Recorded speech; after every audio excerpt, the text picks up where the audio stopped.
guys, it's Ryan from Course Motorsports. Today we're going to be doing an install of a direct fit phone mount in this 2025 Subaru Forester. This is a pretty simple install. You're going to need a Phillips head screwdriver, and a trim tool is also recommended. So the first step is to get your trim tool right under here. There's a little crack where this pad clips into the dash, and you just pop it right off like that. And there is a couple hangers here that you have to kind of come over towards yourself, and then it comes right out.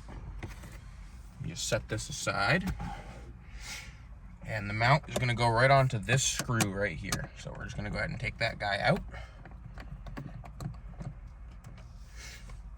And our mount is going to look like this. The screw goes through this hole, and then just do the reverse.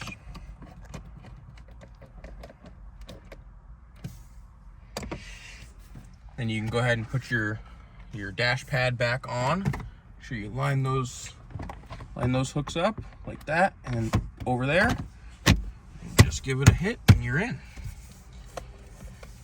Next, we're going to open up our box of goodies here. You're going to see alcohol pad on top. This is to clean your phone off before you adhere the magnetic ring if you need it. There's a Course Motorsports sticker. QR code brings you to the website. And then here is that ring that you can stick to the back of your phone if you don't have a MagSafe device. So the first thing we're going to grab out of this box is the ball. And you're just going to thread it on by hand here.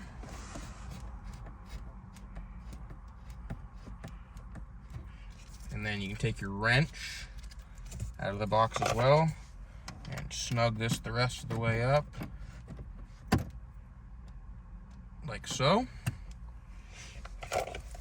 And then we can get our magnetic head out. Comes in a little bag. Dump that guy out.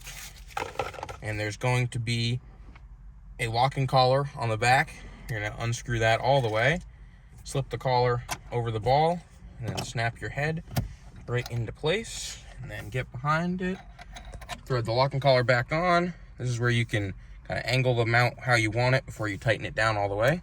And then just give it a snug. And you can take your phone and put it right on.